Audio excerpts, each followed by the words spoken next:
అదరగొట్టే కారం రంగు రుచి ఆచి కారం పొడి.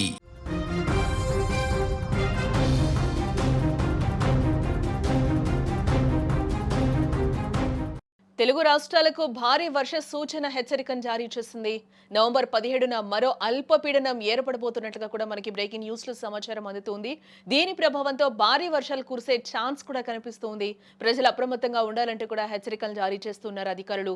మత్స్యకారులు ఎట్టి పరిస్థితుల్లోనూ సముద్రంలోకి వెళ్లొద్దు అంటూ కూడా హెచ్చరికనైతే ఇస్తున్నారు. ఇప్పటికే చలి తీవ్రతతో జనం ఇప్పటికే వణికిపోతున్న సిచ్యువేషన్స్ కనిపిస్తూ ఉన్నాయి. ఇప్పటికే తెలుగు రాష్ట్రాల్లోని ప్రజలు చలి తీవ్రత ఇబ్బందులు పడుతూ ఉండగా వాతావరణ శాఖ మరో కీలక హెచ్చరికనైతే జారీ చేసింది. బంగాళాఖాతంలో ఏర్పడనున్న అల్పపీడనం కారణంగా తెలుగు రాష్ట్రాల్లో 2 రోజుల పాటు భారీ వర్షాలు కురుస్తాయని కూడా ప్రకటించింది. నవంబర్ 17, 18 తేదీల్లో రాష్ట్ర ప్రజలు అప్రమత్తంగా ఉండాలని సూచించింది.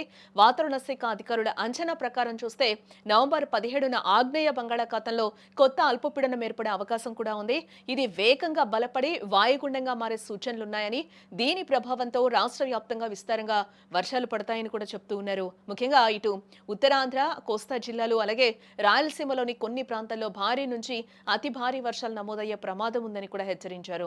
వర్షాలతో పాటు తీర ప్రాంతాల్లో గంటకు 40 నుంచి 50 కిలోమీటర్ల వేగంతో బలమైన ఈదురుగాలులు వీస్తాయని అధికారులు కూడా చెప్తూ ఉన్నారు. అలాగే సముద్రం అల్లకల్లోలంగా ఉంటుందని, అలలు తీవ్రత కూడా ఎక్కువగా ఉంటుందని కూడా చెప్తూ ఉన్నారు. ఈ నేపథ్యంలోనే మత్స్యకారులు సముద్రంలో వేటకు వెళ్లొద్దని కూడా స్పష్టమైన ఆదేశాలు అయితే ఇప్పటికే జారీ చేయడం జరిగింది. బంగాళాఖాతంలో వరుసగా ఏర్పడనున్న 2 అల్పపీడనాల కారణంగా ఆంధ్రప్రదేశ్లో 2 రోజుల పాటు భారీ వర్షాలు కురుస్తాయని కూడా వాతావరణ శాఖ హెచ్చరికలను అయితే జారీ చేస్తూ ఉంది. నవంబర్ 17, 18 తేదీలో రాష్ట్ర ప్రజలు అప్రమత్తంగా ఉండాలి అంటూ కూడా హెచ్చరిస్తూ ఉంది. బంగాళాఖాతంలో వరుసగా ఏర్పడనున్న అల్పపీడనం కారణంగా ఆంధ్రప్రదేశ్లో రానున్న 2 రోజులు కూడా వర్షాలు పడతాయని కూడా హెచ్చరికలను అయితే జారీ చేయడం జరిగింది.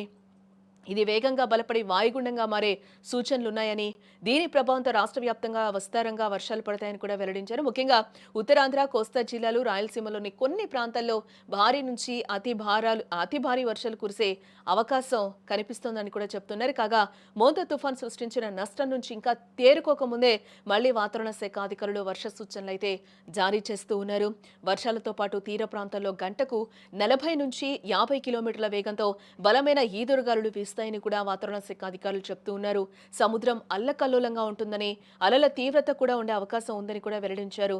ఈ క్రమంలో మత్స్యకారులు సముద్రంలో చేపల వేటకు వెళ్లొద్దని స్పష్టమైన సూచనలు జారీ చేసింది. అలాగే ఈ నెల 17వ తేదీ నుండి కూడా డిసెంబర్ 7 వరకు అల్పపీడనం ప్రభావంతో చెన్నైలో కూడా వర్షాలు కురిసే అవకాశం ఉందని కూడా వాతావరణ శాఖ అధికారులు చెప్తున్నారు. కాగా రాష్ట్రంలో చలి తీవ్రత కూడా పెరిగింది. దీంతో ఏపీపై కూడా ఈ ప్రభావం ఎక్కువగా వర్షాల ప్రభావం కూడా ఉండే అవకాశం కనిపిస్తోందని కూడా చెప్తున్నారు. కాగా రాష్ట్రంలో ఈ క్రమంలో వర్ష సూచనలతో ప్రజల్లో ఒకంత ఆందోళన నెలకొందని కూడా చెప్పుకోవచ్చు.